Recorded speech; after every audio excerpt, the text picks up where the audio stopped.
translated ghost stories. And in conversation with them is well-known actor, popular face, Anusha Viswanathan. We'll just take 2 minutes. Our panelists are reaching the venue, and then I would like to invite Anusha on stage. Oh, you're there. Anusha, over to you now.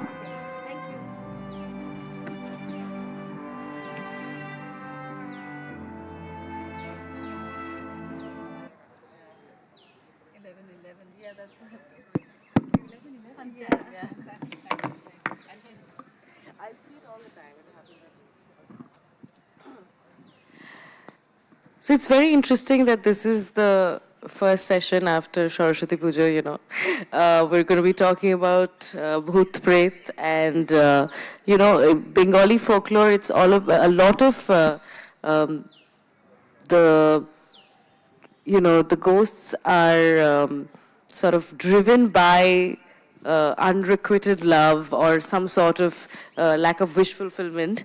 And it's very interesting how those take form, different form, like, Brahmodaitya and Shakchunni and Petni and Gecho, Mecho, all of that, the different types. So I've always had that morbid fascination. Now I'm a bit terrified. So when I had to read both your books, I had to go to a cafe outside of my house during the day to read it. But they were very, very both entertaining and also spine-chilling. So I just wanted to introduce the idea of Bengali folklore and Bhoot, and the fact that it's written in translation. And these ideas are, there's a more global audience for it now because of it. And so I just want to ask both of you that what is it that, attracted you first to this form of fiction? Like the fact that it's, supernatural. It deals with a lot of societal and, layers, but disguised just in the right way or just enough that it doesn't seem too, on the nose. So why don't we start and then, Good morning. It's wonderful to be here, and I hope we are going to get more audiences coming in for the spook element, because how can you not begin the day with Bhoot? That also in Kolkata. Bhoot, especially in Alipur jail. I mean, especially in atmospheric as it can be. Yeah, there's a lingering sense of fear. As I was watching those dark corridors and those bars outside, you could actually smell the pretatta. So I hope more smells of the spook will bring people. But it's wonderful to be here in Kolkata, where my Bhuture journey actually began, as you asked. My inspiration started here because my grandmother, who was a raconteur and a storyteller of ghosts, she used to regale us every day that I spent my summer vacations here. I used to come from Delhi, and the highlight of the day was the Bhuter Golpo, which would be waiting for us after dinner. And that would never end that day. It would go on to the next day, because it was like the OTT. Oh. You'd have to wait for the next day. You'd have to wait for the end. And that inspired me to think of the element of the supernatural. It actually fascinated me. And I continued to read on my own. And these stories are actually viscerally fearful, and yet at the same time delightfully entertaining. To me, that is what the Bhoot stands for. My nightmares also come in Netflix episodes. Like, I'll wake up from the nightmare, I'll go right back into it to the next episode. So that's an interesting... I always felt our grandmothers were our Scheherazades. They would have this, at least my grandmother too, had this fantastic knack. I mean, she would be able to sort of drop the story right where I'd be desperate to come back the next night and say, "Acha, ajke ei porjonto thak. Let it be till here today." And I'd go to sleep, and next morning I'd be agog. But I have to also add that because my initial years were in Kolkata, I could read in Bangla. And this book, which I translated, it was my privilege to translate, is by Hemin Roy, and it's an iconic book. It's Jokher Dhan, and it had this iconic cover as well in the Bangla.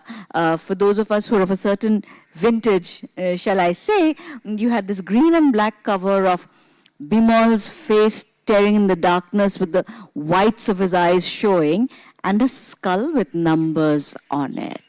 So you wanted to kind of pick it up immediately. And for me, Jashodhara was, if I remember correctly, a consolation prize for getting the flu during my summer vacations, which is a betrayal of, the viruses shouldn't be allowed to do that.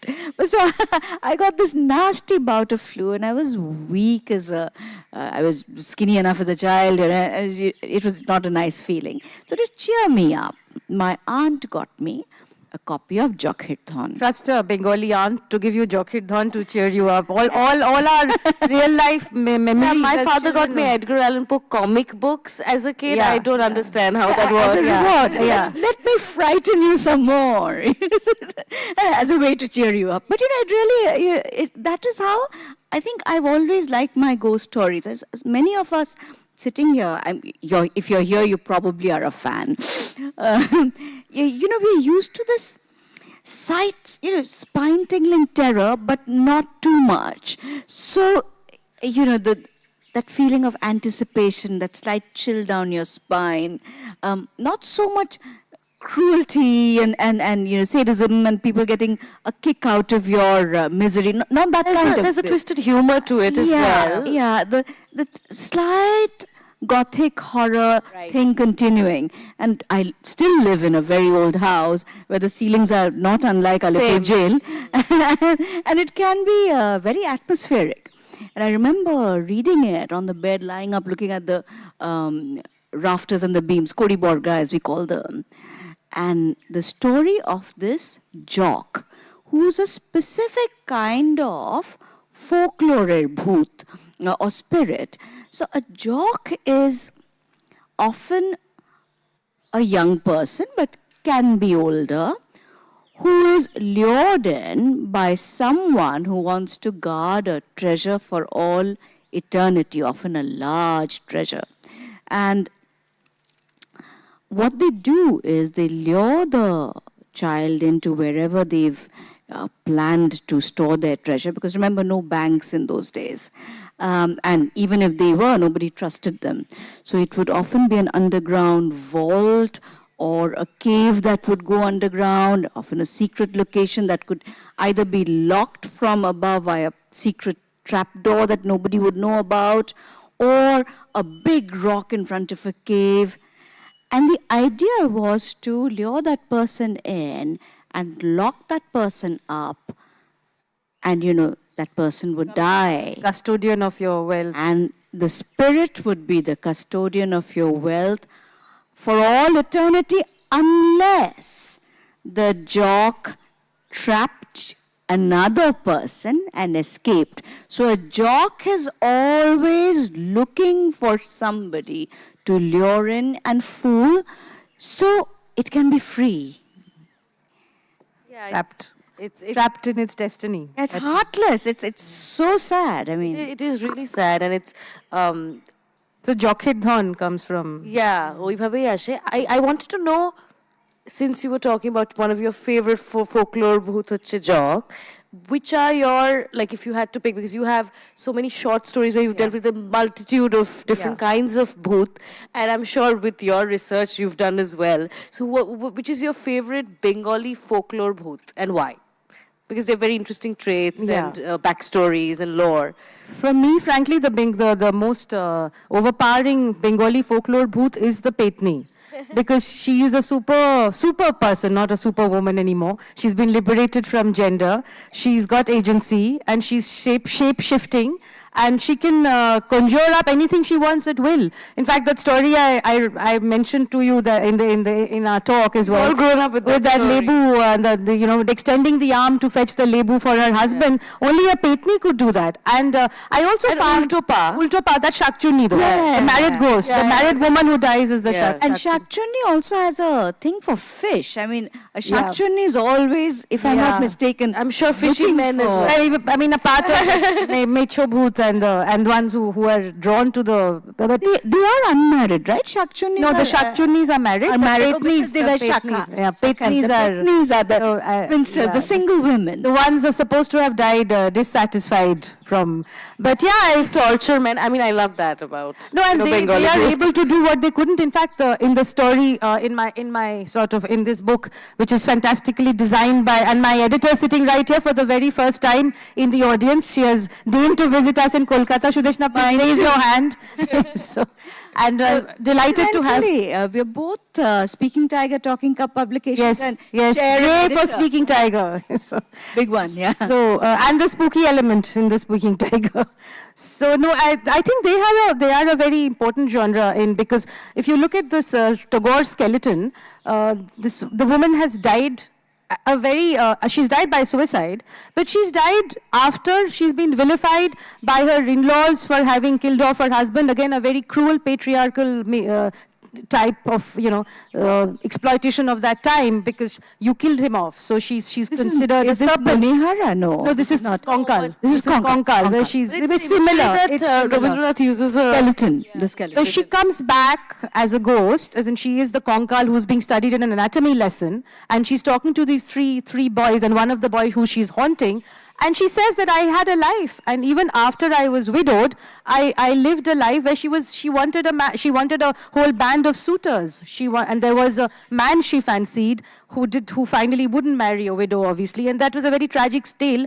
But again, I find that she's able to talk about this as a pitni, as you know, a Shakchuni, maybe later, as a skeleton, to an unsuspecting boy who's inhabiting a haunted house. And that, for me, is a fascinating part. But frankly, there are too many types of bhoots in Bengali lore to have a favorite. There are the Skondokatas, there are the Pecho bhoots, there are the Brahmodoitos, there are The Skandakata is basically, your head's been lopped off, executed probably, and you roam around with your head in your hand, and you can kind of, the head sees, but you can't actually see, because, you can't see from here, you see from here.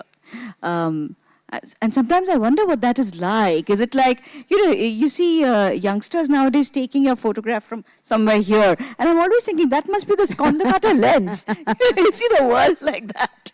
But my favorite, Arundhati, is the Pishachini in Yes, this the case, Pishachini. the Indian or Bengali vampire.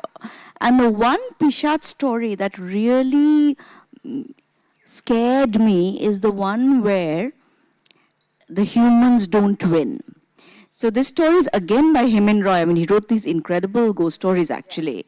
And of course, from today's lens, it's a bit sexist because independent single woman equals Pishach. So, but the story we is can just take it in called... a ironic way, actually. Yeah, well, Let's make it satire for us. But I love the story because this story is called Mrs. Kumudini Mukherjee.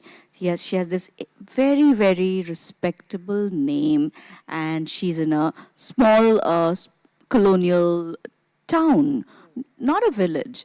And she has this thing of sort of walking in the evening alone at night, which of course today seems very normal and ordinary, but must have surprised people then. Maybe it was unusual because, women just didn't. Yeah. And some people would see her looking in through the window. And there's this, the author of the story finds that somehow she's been seen in the vicinity, and then, corpses are found with their throats obviously bitten through and blood everywhere. She's the vampire. Or supposed Well, it's never quite proven, but it so happens that death follows wherever she goes, and she gets away with it. So that is a story, it fascinates me even today. Strange story. I think it's a cycle of violence that is explored a lot in, Bengali bhuter golpo, or the way that these characters or these types of bhoot are created. And, I love that, it's never really explicitly said that, she is the Pishachini. Karon in a lot of, women are villainized anyway. So, I mean, you know, Yeah, like, he was quite, Heman Roy, in that sense, turn of the century after all. He was careful with some of these things. He didn't, and it was a very urban story. It was the first urban vampire that I came across in Bangla fiction. And I thought, I didn't do an anthology, I did the children's adventure version. I wanted to know that, like why both of you chose, so you chose to take the form of short stories and, temporally or whatever it is that you want to target, and why you chose to do like a children's adventure novel with ghosts and like all of that, and how you... Well, I did it for the adventure. I did it because it was an iconic book that I really liked. But I also remember when I was doing the translation, what I was struck by, and I think this has something to do with the ghost stories, their popularity has something to also do with the times we lived in then. There is this description of Bimal and Kumar going in search of the treasure. And the treasure is somewhere in the Khasi hills, or as they say in Bangla, Khashia Pahad. And this is pre-partition India. So none of us sitting here, most likely, have seen Bangladesh as a part of India, right? So they're discussing the route, the route to first, Guwahati and then towards Srihatto or Sylhet. And it's straight through, it's obviously a straight diagonal. So it's not a route that any of us know. Logically, we would think you'd go straight up and then turn right, instead of just cutting across through Bangladesh. So first of all, it's unfamiliar geography. That was interesting. And as an adult, I suddenly realized, oh my God, I didn't notice this before. And the second thing is when you, because they're trekking through the hills to reach the treasure. And when you read his description, you realize that we've ruined our nature, It was so green. You can feel the greenery, how verdant it was. The flowers he describes, the way the breeze is. And of course, it's not been mined to within an inch of its existence. So there's magic and there's terror. The other thing I feel is, we are now extensively electrified. Cities are, towns are, villages are getting, and of course it's progress. But electricity is the enemy of ghosts. Something about gas lamps that were very, very, gothic in its own way. I think, Kolkata, the ghost story was so popular well into my childhood because we had load shedding. If you didn't have extensive load shedding, I don't think you'd have, this kind of a treasure trove. What are your thoughts? No, so, sorry. No, I actually find the horror is best served in the short story because your tension doesn't flag. You have you keep a certain momentum, and then you come to a crescendo of violence or terror or just incipient fear, and then you end. Because it's very difficult to keep attention, keep your attention live throughout an entire novel. But you can, of course you can. But for me, the short story is the best way of talking ghost because you can translate the entire grand arc of you build up, you come to the climax, and that's what I've seen even with Bibhuti Bhushan. It was always this everyday sort of intangible quality of the day. The day is a monotony, but there is the bhoot or the haunting happening within the arc of the day. For instance, in the spectral bed, which is that Bhuture Palonko, that is a fascinating story which I found. They see an ad and they go to find to buy the bed, and then the bed arrives and very racially incorrect. It is a Chinese bed. And the story which it's unfolded at the haunting behind the bed has happened somewhere in a mysterious town in China, which the protagonist is seeing in a vision. But all kinds of weird things are happening during when they spend the night together. Right. In part of this Bhuture Palonko. So that's what I found even, and Heman Roy was of course brilliant because he brought a lot of the Western, the vampire, the Dracula, the Hound of the Baskervilles, all this into Bengali lore of that turn of the century, and that I found fascinating because some entire copies, of course, into Bangla, and some original versions inspired. I mean, it was a mix. Yeah, exactly. The Nishachori, the one which was the hound of the Baskervilles, or Nishachori Pritatta was the one, right?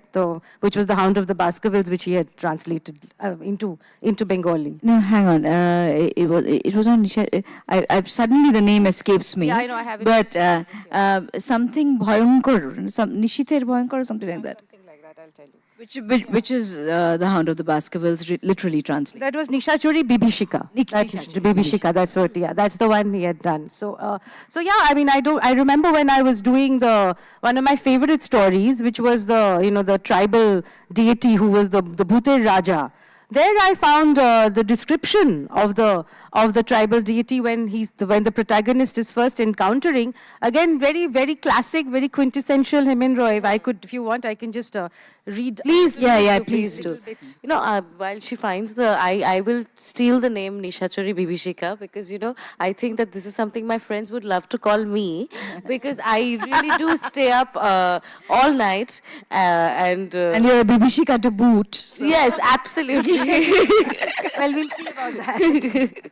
No, so I was just so carved out of wood. This is the time when this man actually has gone on a little holiday to a forest lodge in the middle of a Chantal forest, and he's been told that there is a deity over there who presides over the entire tribe as this lord and the king, and he protects. He's a fierce protector. So he protects the tribe, and in a way he probably protects the environment. Now, if you look at it, the forest, that area. So if anybody tries to tamper. And here, this is the time of the Raj. So the British are all over the place, and they are using the forest for their dak bungalows. If you see the whole idea, the abandoned houses, when you try and own them, when you try and habituate them, then that is when the ghosts come. So here, he's finally seen the deity in the middle of the forest.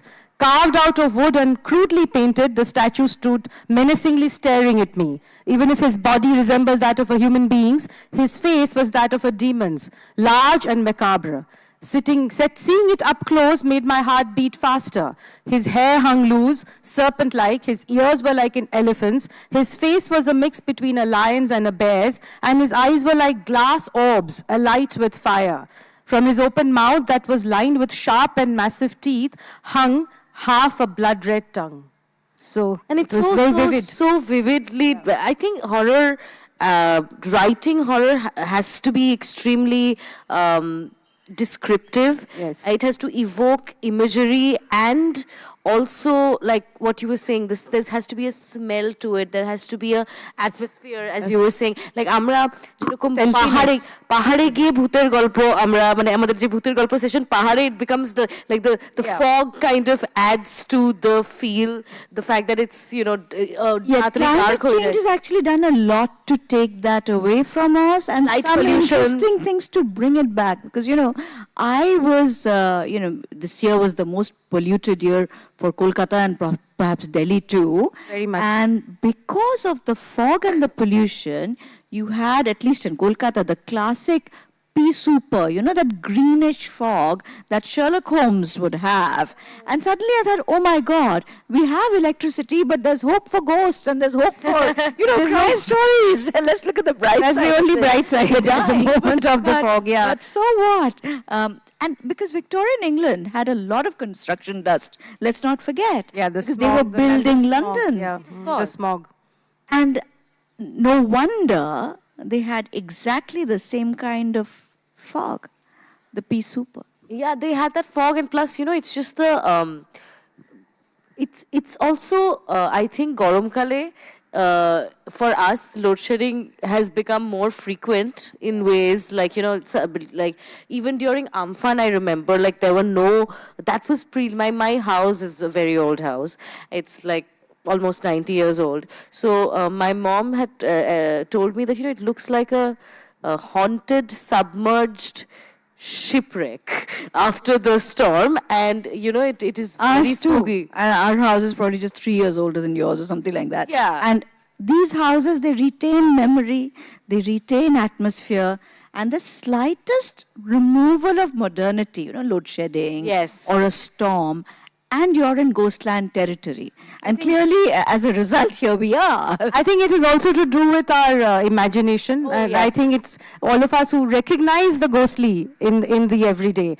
No, I think just something beyond our reality. Yesterday, in fact, I was at the session with Amitabh Ghosh, said something very interesting. He says, if you only believe in what you saw, your idea of reality is very depleted. So I completely echo that, because I do feel what you do not see, you need to accept and create that atmosphere, because frankly, it lends a very rich literary depth to all my readings the moment I endow it with the supernatural. That's just me. Absolutely. I do think that personally fantasy, horror not as much because I am a little terrified, but I absolutely really So appreciate. started with fantasy. Thakurmar Juli was fantasy. Bango Ma Bango Mi and Yes. Har Murmuri Baram was all fantasy. It was started with that, and the rich oral lore that we have in Bengal, it lends itself to supernatural. Even it Abul segues. Tabul is fantasy, but then there's such a strong way of relating to certain social issues,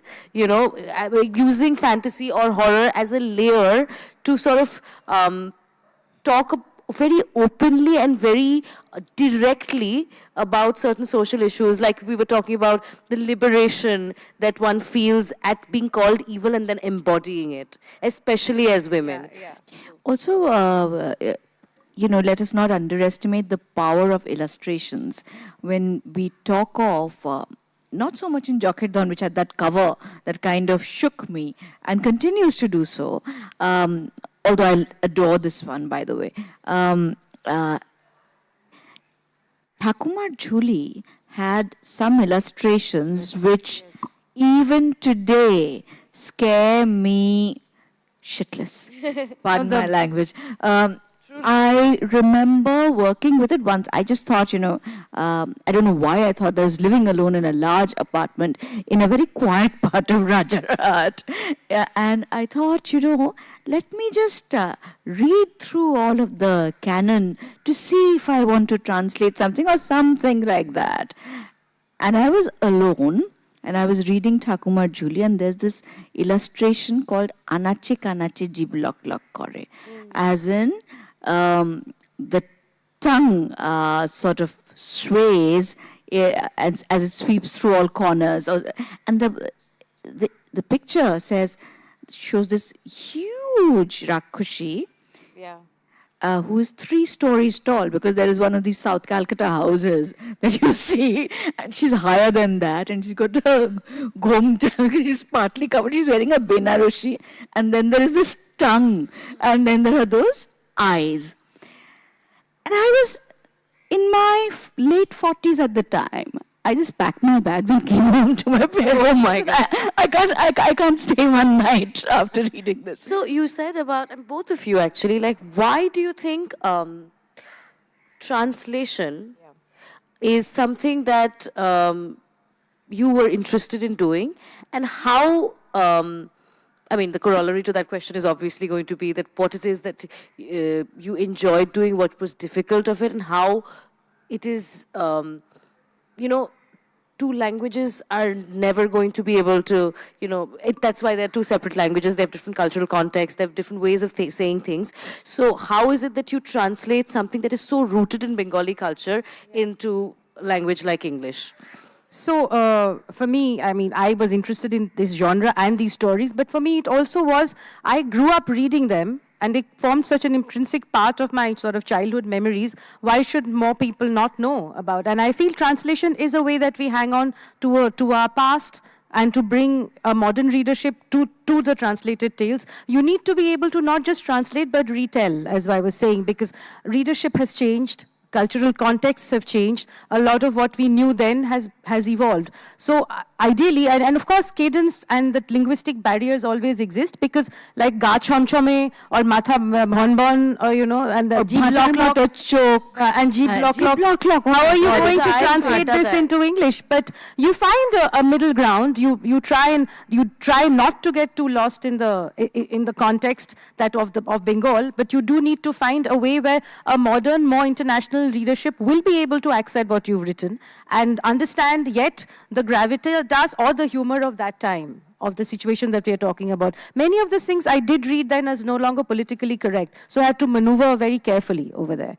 Even when I was doing this, Bibhoti Bhushan's poetry Bhite, so he does encounter his sort of pishi and again, abandoned houses is a very important literary trope for Bhoots. So he's old Bhite that Abandonment in general, I think, but houses definitely. Yeah, so You're so right. I mean, the Moors of the yesteryears, when you want to say share a story across generations, and you're saying, okay, I'm going to translate it into English. And then while you're translating it, you realize so many things have completely changed. Himen Roy lived in colonial India. His idea of having a strong Bangali Jati through adventure stories was to be more English than the English. So these guys are perpetually hunting and shooting animals. And it's glorified, be more English than the English. So we don't think like that at all today.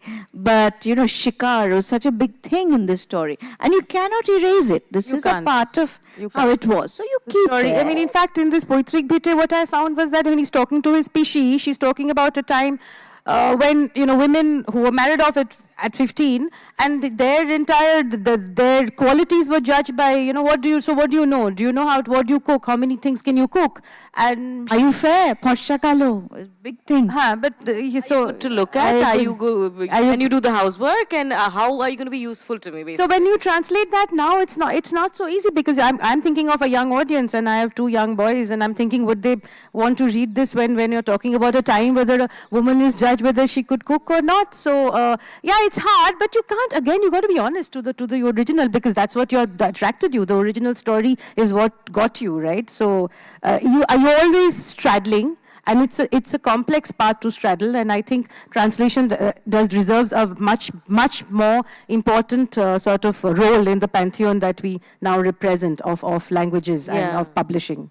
I do. I mean, even I feel like a lot of people would be interested to go back and read the original after reading translations. So one of the And fun I things wanted I to did, know about I wanted that, to you know, talk- your, I was telling you about, please, which is not something I usually. বাংলাতে অনেক ভূতের গল্প আমি ইয়ালে অহাৰ আগতে before coming দিছ session I call her যে নানান ভূতের গল্প বাংলাতে আচ্ছা আসামেও আছে অসমতো আছে জনবিশ্বাস বুঝি পাইছে ফেইথ যেটো জেনারেল ফেইথ পিপল ফেইথ অনেক ভূতের গল্প আছে Buck Dot they are related with fishermen Buck and Dot related with fishermen, and Burha Dangoria related with Namghor, Mondir, Ohomia Namghor.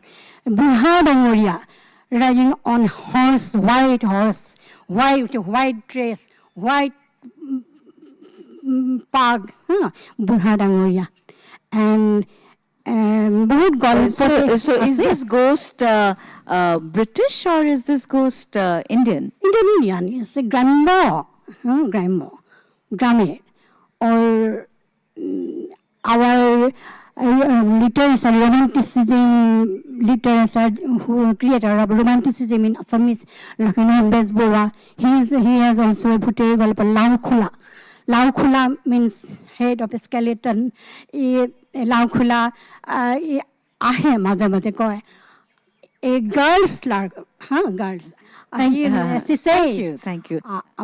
মই আগতে কনক চম্বা ফুলৰ দৰে আছিলোঁ ইমানেই ধুনীয়া ইমানেই beautiful and Lakshminandan Bora he is also' a ভূতেৰ গল্প ডাক বাংলো ৰিলেটেড ভূতেৰ গল্প Bengali fiction. So I hope you liked it. I hope you liked the session. আৰু very interesting discussion Thank you, all of you. Thank you Thank you so much. Yeah. Does anybody have any questions for the authors for their novels or anything? We can take the one question, yes. Yes.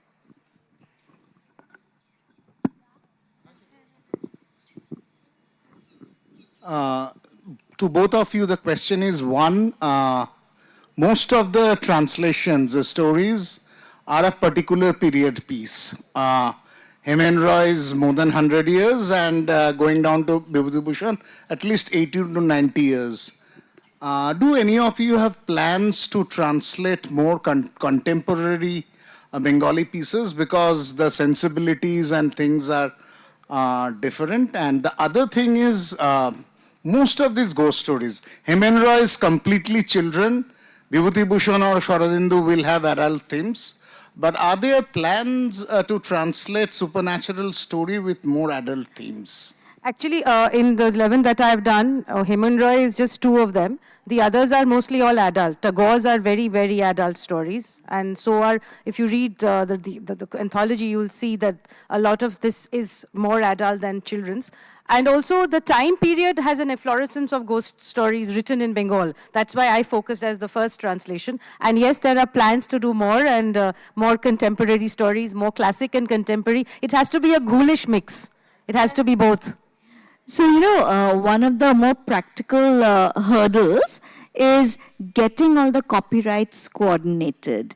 So, I wasn't saying it is the elephant in the room, which that's I'm not the saying. elephant in the room. Once that's coordinated, why not? We would love to. Thank you so much. I think this Thank you. was a really, really interesting session to begin the day with. Do you have... Shesh Prashna, Arikti ache buji. Oh, you got a question? Yeah, I had one question. So I just wanted to ask both of you, how would you personally distinguish between a horror story and a ghost story? So do you think all horror stories are ghost stories, and where do you think your No, definitely would lie? not. I think horror can be invoked without ghosts very effectively through atmosphere.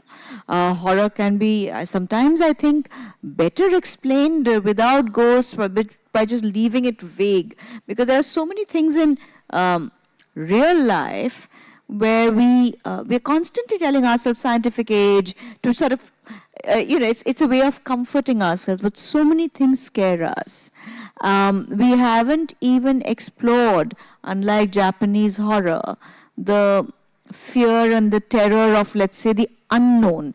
Anything that is, I think, unknown, lonely, so you don't have someone to share it with, and in the darkness, so away from light, away from companionship, and something that is unfamiliar, away from my immediate context, is scary. So it doesn't have to be, a ghost necessarily. Though in Bengal, the bhoot comes in the afternoon as well. The dupur bela bhor dupure bhute dhare, that's a very important part of it. Dukkur It's bhala, not- bhute mare dhala. I'd So it's forgotten not that. always the darkness. So in that note, since it's bright and sunny, let's invoke the spirits, and thank you very much for this wonderful session. Malavika, it was a lovely, lovely morning. Yes, Thank may you all so the much. spirits be freed. Thank you very much. And without trapping anyone else, so let's break the cycle of violence. Okay, thank you so much.